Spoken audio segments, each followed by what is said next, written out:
Hello, everyone. It's Sean Delaney from Delaney and Sons. Today, we're joined by Marc Newton, the managing director of Rigby. Hello, Marc. How you doing? Pretty good, thanks. How about yourself? We're doing well. We're doing well. We're weathering. Luckily, we Yeah. have the opportunity to get out and get some fresh air and spend time with the family. But it's been a crazy 5 weeks, I think now. Yeah, it's been pretty full on, huh? Yeah. So how are things at Rigby? Yeah, it's pretty good. We're all safe and healthy and happy. The UK's been locked down now for 5 weeks today, and we actually took the decision, the gun makers and I, that we would lock ourselves in at the factory at the beginning of that lockdown, so that we could keep production ticking over in the meantime. That's amazing. So how many of you are there? There's 8 of us here. We've got 24 staff. Quite a few of the guys, the admin guys, are either furloughed or working from home. And in fact, we've had the admin guys working from home the last couple of months just to limit the amount of time people are traveling on the trains and buses and things.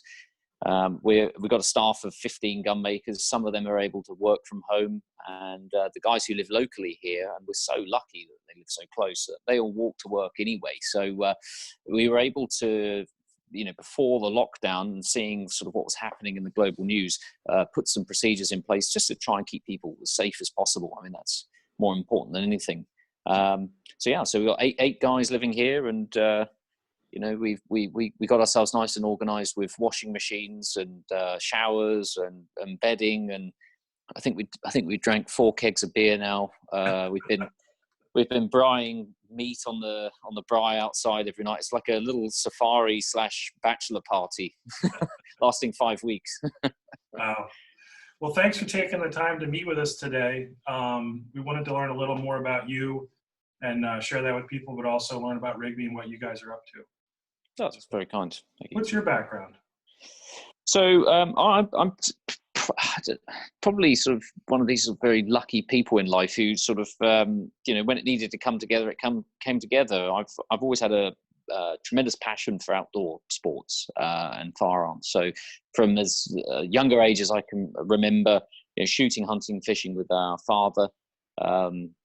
Just loving being out in the countryside. We, sort of grew up semi-feral, I suppose. And when I was 18, I was working in London for the Orvis fly fishing company, and I met a chap who worked in the gun trade. And I didn't know anyone in London at that time. I'd only ever been up here, I think, maybe once before, maybe never before moving up. So I didn't really have any friends. So I used to go knock about at the Beretta Gallery every lunchtime.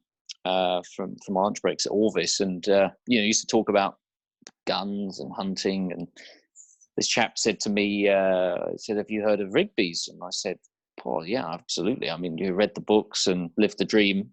And he said, "Well, the chap who used to own it is looking for a young man to bring on and train up. It's Paul Roberts." I said, "Whoa." He said, "Well, I'll set it up." So went down to meet Paul. I was mentioning to Diggory earlier on another call. I think it was the shortest job interview in the world. So I sort of sat there feeling very nervous, and Paul walked in with a green lab coat on and looked me up and down and said, "Yeah, I think it'll do." And that's how I entered into the gun trade. Wow. Yeah. So have you been at Rigby ever since? Well, I was with Paul. So at that time, Paul didn't own the company anymore. He'd sold it in 1997, and we were making guns under the Jeffrey name and the Roberts name. And Paul and the company became attached again to Rigby's in about 2010. So they were building guns under license for the American Rigby company in Dallas. Yep. In 2013, that name was then sold to the Blaser Group in Germany, and I met the owners, and they asked if I might be able to come on board and bring the name back, and that's what we've done. The guys and I, it's been a massive team effort. And we're now 24 guys and producing sort of 250 guns a year, which is fantastic. Wow, that's great. That's great. Well, it's a great name, great history, and I know you guys have done a lot to resurrect what was there. So, what have you guys been working on lately? You've had plenty of work. Yeah, I mean, it's interesting what you just say there. I mean, I always say to people, and I said again, Dig, this morning, I feel like we kind of just awoken this sleeping giant. Like, like people say, "Oh, it's like you guys have done such an amazing job, and how did you come up with all the ideas?" I said, "Really, all we've done is to emulate what John Rigby did before us, and to ensure that the rifles are meeting those classic designs and meet those standards that John Rigby set himself." So we built the whole thing off of that sort of ethos and idea. In terms of what we're building at the moment, we've got 4 product ranges, which I think most people are familiar with now: the Big Game, the Highland Stalker, which represent our sort of entry level. I don't like to use the term entry level because it seems to imply sort of cheap and naff. They're far from it. They're absolutely beautiful, beautiful guns. We just use some more machine processes to produce them. And then we hand finish them here, and we build those in partnership with Mauser in much the same way that Rigby did a century ago. Yeah. And then on our handmade front, we have the London Best, which is the sort of fully bespoke bolt action rifle experience. Picking a stock blank, custom handmade stock, you name it, we can do it, any caliber. And then the Rising Bite double rifle and shotgun, which was originally launched by Rigby's in 1879. Went out of production in 1932. Rigby produced about 1,000 of those, and by reverse engineering an original gun, or pre-war gun, we were able to bring back this iconic double gun, which is I mean, the uptake on it's been amazing. I mean, I think originally we put 20 into production. Actually, the story goes, I wanted to put 10 into production, so I sort of put together a mini business plan, and I went to the owners in Germany and said, what do you think about this? And and was a little bit nervous, I suppose. And they came back and looked at it and said, make 20. So we made 20, and they sold so quick. I think we now have about 85 in production for customers. So wow. It's incredibly keeping us incredibly busy. And this year we're really delivering some fascinating stuff, because of course it takes 2-3 years to fill up the pipeline on this stuff and to start getting guns out the other side. So we've got rifles in production with we've got a Cape Buffalo skull and horns formed into the fences on the top of the gun. I never saw anything like this before. It's fascinating. Wow. We've just finished a few months ago the first 5.77. We've got the first 600 next door, which is off to Phil Coggan for carving soon. So there's some mega stuff going through, and we're very excited to show it on social media in the coming months. That is really exciting. Yeah, I mean, the Rising Bite it's one of those iconic mechanisms in the trade, and I think I'm right that they never had to patent it because it was too hard for anyone to copy anyway, so they didn't bother.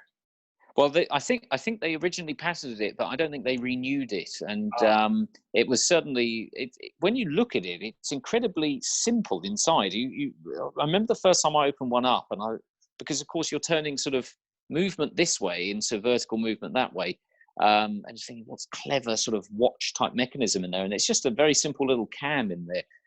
But for something that looks so simple, it's incredibly difficult to make and to get everything to line up. And we're very, very blessed now that we have modern machinery and gauges and all these computers, albeit everything's produced by hand from there onwards.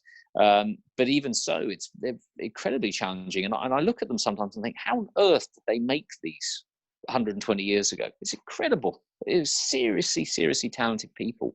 And they were producing a tremendous number of them as well. I mean, it's amazing. No, they are amazing. I've only seen one a couple times, and it's just a fantastic action. Beautiful, beautiful guns. And absolutely impressive that you guys have been able to bring it back, and that you've got the support from Mauser to get it going. It's great. Yeah, they were, as I say, when they said make 20, I thought, oh man, I'm getting myself in way too deep here. I was 25 when we started this, and it's like a babe in the woods. But it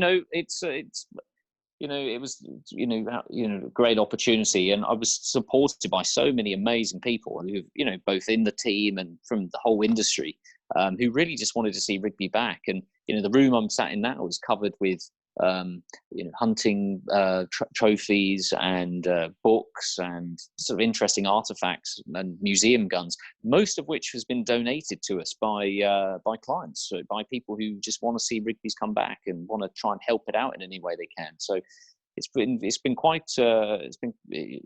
quite incredible, the support that we've received. Well, yeah, and in the end, you've got to have the client base to support it and have people that are enthusiastic about not just the brand, but what you're able to put out under the brand name. And it's impressive that you've got that much loyalty and that you have that much momentum, and you got people supporting the company. It's fantastic. Oh yeah, I mean, as I say, if you'd asked me 7, 8 years ago when we started this thing, where do you think this was going to go? I would never have dreamt it would have turned into this. And really, it's actually just the beginning of the return of Rigby's. We kind of like finished the startup company part of it. That's the fun part, isn't it? The startup company, people, boxes of stuff everywhere, and we've all been there. People who started their own business. We're kind of moving now into sort of chapter 2, which is sort of consolidating those startup days. But it's really the beginning of the return in terms of we've got a lot more interesting stuff being produced next door, which we can't really talk about at the moment, which we'll be unveiling in the months and years to come. We're looking at extending this building at some stage. Of course, that's on hold at the moment with the current lockdown. But there's a real thirst out there for Rigby rifles and shotguns for that matter. And it's down to us to produce them. So so it's good times ahead. Excellent. Well, do we want to take a quick look at one of the guns behind you? You can show us some of the details of what you're doing. Yeah, sure. Let me. I'll just have to watch out with my headphones here. Just give me 1 second. Yeah.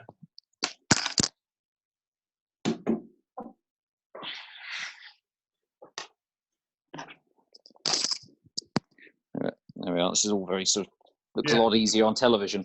Just check the rifle's clear. Okay. So this is a London best, which is the handmade end of the range of bolt actions that we talked about earlier, and it's in the iconic Rigby 350 caliber. So this is a cartridge, the 350 Magnum, that was developed by Rigby's in 1907, and it accounted for a lot of game in Africa and India at that time, and it's a brilliant cartridge for African plains game, European big game, North American big game. It'd be a great moose cartridge. It's shooting a 225 grain bullet, and we're actually producing the ammo again as well now. So this particular example's got a superb piece of wood, as you can see. Very nice engraving on there. It's been very sort of tastefully done. And we're producing approximately 30 of these a year in all different calibers and different engraving specs, and they're all for customers. We don't really tend to have stock guns. This is one of those rare stock examples, and this is on its way to Australia. We have a fantastic partner down there who I'll just pop this back up here. Sorry, an amazing partner in Australia who we work with, who's taking that rifle down there, and that will be in someone's vault, I'm sure, in a few weeks and months, as soon as we can ship things again. Oh, it's gorgeous. It's nice to see the color case hardening on a rifle too. You don't see that every day. Yeah, it's and every single one of them's different with that color case hardening. It's and I quite like it when it's engraved with the hardening, and then it slowly wears. It gets that sort of patina on there, and it just gently highlights the engraving underneath. Well, thanks again for taking the time. Everybody, if you're interested in learning more, check out the website. It's johnrigbyandco.com. That's it, yeah. And you can see what's being done. Everything's really excited. I'm excited about the Highland Stalker, which is a deer stalking gun. I think that's primarily in the 275 Rigby. That's correct, Really cool little gun. So it's on my list. I have to talk to Liz about it. Absolutely. And, when this is all over, and, I hope everyone around the world is safe and healthy, but when this is all over, we love seeing people here at the shop. It's a living, breathing museum in this place. And if you're in town, even if you're traveling on the way down to a safari or you're over for a bit of bird shooting, give us a call, come and have a look around, because we can certainly waste a few hours looking at some fascinating stuff together. Excellent. Well, thanks, Mark. Have a good one and stay safe. You too.